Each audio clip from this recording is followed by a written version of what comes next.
welcome. You're watching Tigray Television English program service coming to you live from Mala. Here are the news. Senior military commanders of the Ethiopian National Defense Forces and the Tigray Defense Forces put ink to a paper on a further implementation of the permanent cessation of hostilities agreement. On today's signing ceremony, Field Marshal Burhanu Jula, Commander-in-Chief of the NDF, and General Tadesse Oreda, Commander-in-Chief of the TDF, reiterated their commitment to silence the guns, facilitate unhindered humanitarian access, and resumption of basic services to end the suffering of civilian population in Tigray and the neighboring regions as well. They also announced that further works on the implementation process will be done by establishing a joint committee in the course of time. Let's take a look.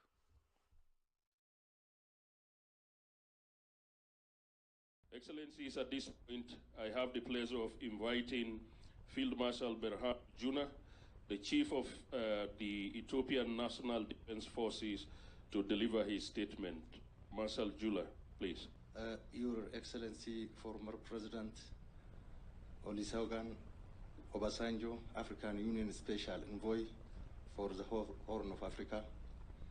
Your Excellency, former President Uhuru Kenyatta, former President of the Republic of Kenya, Excellencies, ladies and gentlemen, based on the agreement reached in Pretoria, South Africa, for lasting peace through permanent cessation of hostility, we military commanders of both sides have been engaged in the detailed discussion on the full implementation of the agreement, emphasizing on the military aspect. We have been engaged in a good spirit and understanding. Accordingly, we want to express our full commitment for bringing peace and stability to our people and country. Therefore, we will fully dedicate ourselves to implement the Pretoria Agreement and this declaration. To this end, we would like to affirm our full commitment to the people of Ethiopia, to this panel and world. I thank you. Thank you very much, Marshal Jula. At this point, it gives me pleasure to invite General Tadesse Oreda, the commander of the Tigray armed combatants. General Tadesse, please. Thank you. His Excellency Chief Olusegun Obasanjo, AU High-Level Panel Chair, His Excellency Uhuru Kenyatta, former President of Kenya and member of the panel, Excellencies, ladies and gentlemen. First and foremost, I would like to thank all of you for your efforts to bring lasting peace to the people of Tigray and people of Ethiopia in general. We fought for the last 2 years to protect our people and defend our interests. We have suffered untold misery over the last 2 years and still continue to suffer.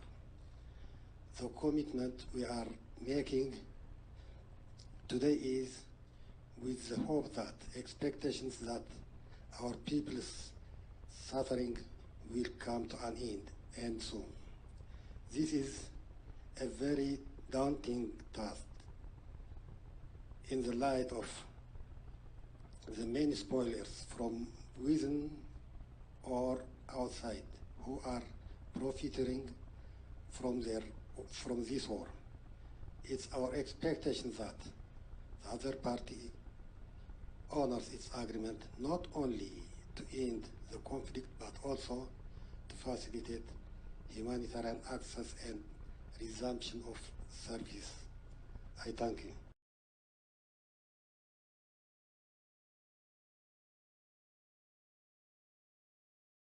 Central Committee for the Tigray People's Liberation Front issued a statement in support to the Pretoria peace deal where it said the party will dedicate itself to the full implementation of the accord. The statement, however, denounced the way the agreement addressed the Tigray Defense Forces as TPLF combatants It said, according to the constitution, TPLF cannot possess armed forces, and it actually does not own one. The statement said it is well known that Tigray Defense Forces are forces of resistance created to protect their people from genocidal campaign waged upon them, and that they do not belong to any political party. The Central Committee has also noted that TPLF as a party has not named any negotiating team.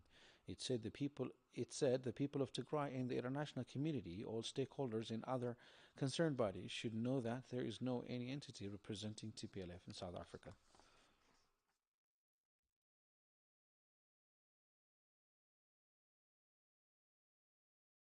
Sources in Shire say nothing is restored in Shire and surroundings. This comes after lead negotiator and security advisor to the Ethiopian Prime Minister Redwan Hussein wrote on Twitter on Friday that humanitarian operations are underway in Tigray like no other times and that blocked services are being reconnected. Miro Nimana has the details. Humanitarian situation in Tigray remains bleak after 10 days into signing of the peace deal between the two parties. Our sources in Shira have dismissed Redwan Hussein's comment that services are being reconnected. They say nothing is restored yet and no flights are allowed. Many disappointed by a tweet from lead negotiator of the Ethiopian team and security advisor to the Prime Minister, which stated that aids were flowing into Tigray and flights were allowed to Shira. Members of Tigray Central Command, Getachew Reda, also denied the claim in his conversation with AFP. He said Redwan is plucking his own fact from thin air. AFP said humanitarian worker has also dismissed the comment, saying no aid has been allowed to enter Shira at all. On Wednesday, Director General for the WHO, Dr. Tedros Adhanom, said patients are dying from treatable diseases in Tigray and that desperately needed aid has not been allowed in Tigray. What we believe is, even in the middle of fighting, civilians need food, need medicine. It cannot be a condition, especially after the ceasefire agreement. I was expecting that food and medicine would just flow immediately. That's not happening. We would also urge the immediate, delivery of food and medicine. And also, of course, the reopening of the basic services like banking, telecom, and other, the power transfer. And to be honest, allowing journalists like you also to go to Tigray, because everything that has happened in the last 2 years has been done in total darkness, and 6 million people have been completely separated, shut off from the rest of the world. U.S. State Department Bureau of African Affairs expressed that humanitarian situation in Tigray, Afar, and Amhara regions gives no time, while calling on the government of Ethiopia for urgent actions to respect and implement the signed agreement.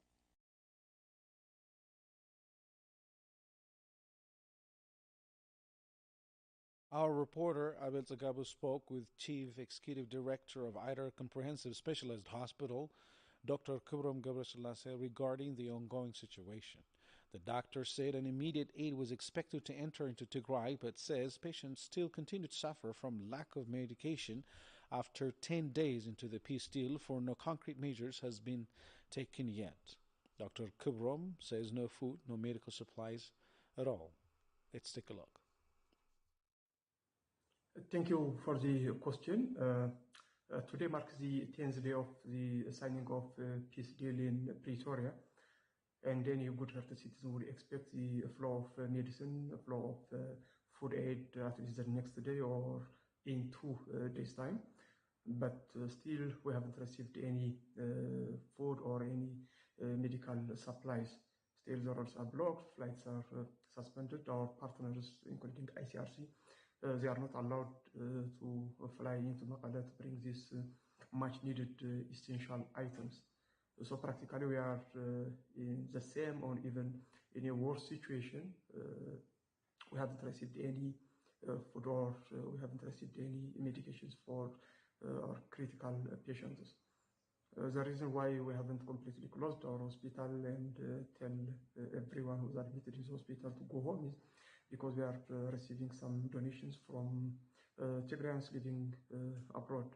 This week alone, Professor Mulgeta Gabriel, who runs the Engaging Diaspora for Research and Education through Partnership, he has donated $50,000 US. This is to be utilized by the hospital for patients, and this is not the first time Professor Mulgeta has donated such kind of money. A few months ago, he donated 35,000 USD to be used by dialysis patients, and we are very grateful for the donation. Other partners, including and especially HPN for Tigray, they have been helping us throughout the year. This week, they have also donated a sum of 15,000 USD that will be used for the purchase of insulin for patients who are visiting our hospital. We have received a lot of donations, especially after the call that we made, and many Tigrayans living abroad are helping us. St. Michael Association in Maryland, which is run by Dr. Leah Berhane, Sister Salam, they have donated a sum of more than 700,000 Ethiopian birr. Other associations, including Raya Development Association in Canada, 450,000 birr. Agama Development Association in Australia, they have donated 6,000 USD.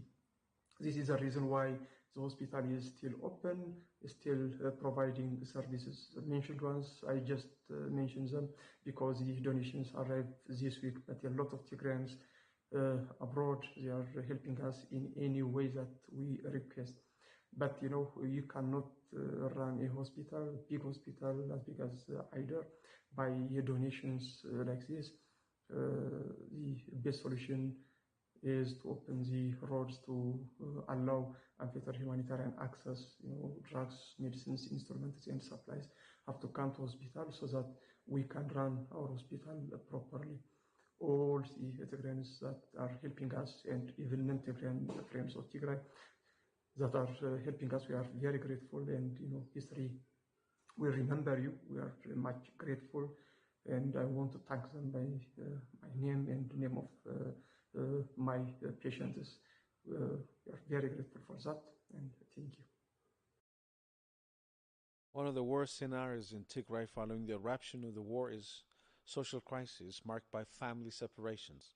IDPs in Mekelle who are now desperately looking for their missed family members ask the international community to make sure they are safe returned to their home according to the agreement. Salome Tigrai reports. Currently sheltered in an IDP camp in Mekelle, these IDPs are from Western Tigray, an area that has seen one of the worst atrocities in the war, forcing more than 1 million of its residents out of their homes and causing them to end up in shelters across different parts of Tigray. I was displaced 2 years ago from Adabai and Humera. Artillery shelling and killings forced us out of our homes, leaving many of our children. I am from Maikadra in Humera. We are forced to leave our homes with just the clothes on our backs. We've been living under horrible conditions the past years. Everyone just kept going where their feet led them. We didn't even have time to look for our children. We were separated and headed our own ways. Many died on the way, and some of us made it here. All that happened in 2020 was so unexpected. We couldn't even change our clothes. We left and reached Mekelle in the clothes we were wearing. The peace deal signed last week has given hope to these people, who for whole 2 years have been separated from family members and a long way from home. Many of them are eager to unite with family members and for their lives to go back to how it once was. After 2 years of hell, we've finally found hope. We can't wait to meet our children we left behind and those they have detained. We can't really wait to meet our children and get back to our homes. I am a farmer and I lead my life straight. We want to go back to our home and live the way we used it to, like the good times. I really want things to go back to how they were so that people can live together as they once had. If the agreement is implemented correctly at the IDPs, their wishes to meet family members they haven't heard from for 2 years could come true. They also asked the international community to make sure that millions of IDPs like them get back to their areas in the shortest time possible.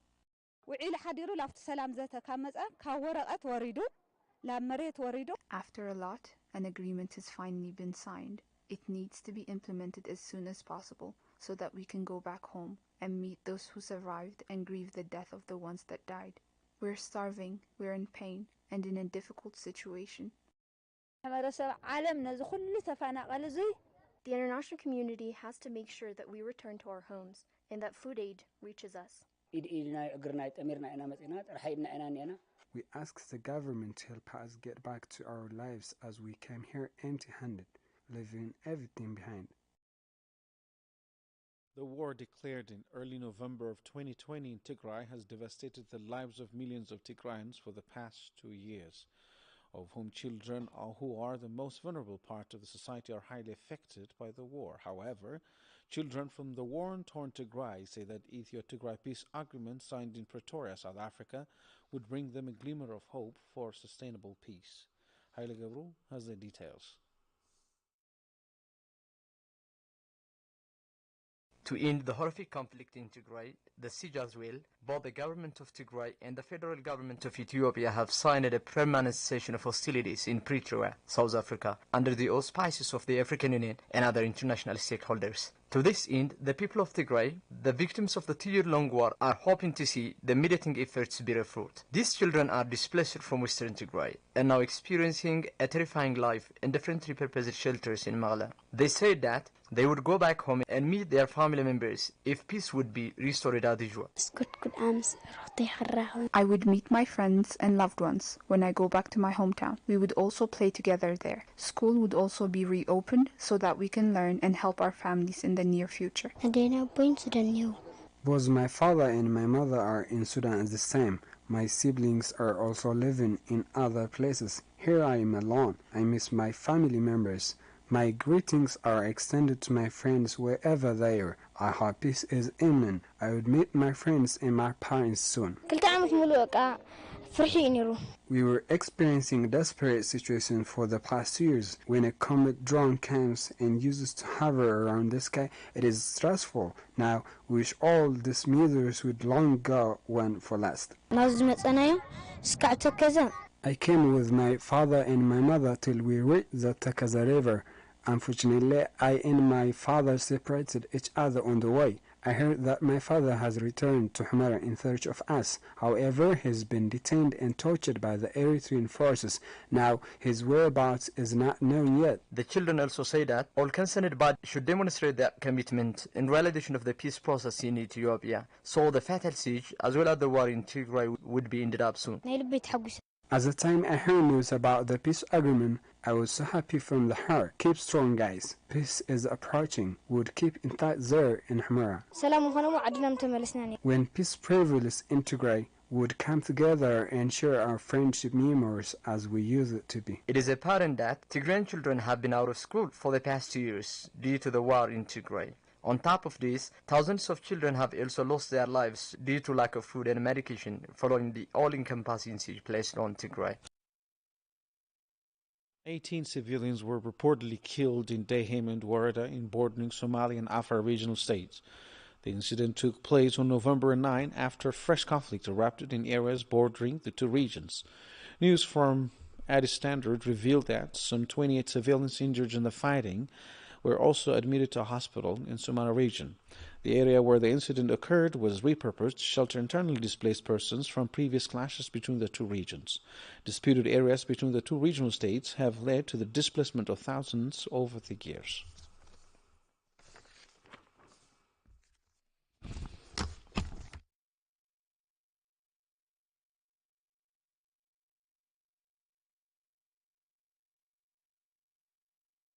Thanks for watching. Bye for now.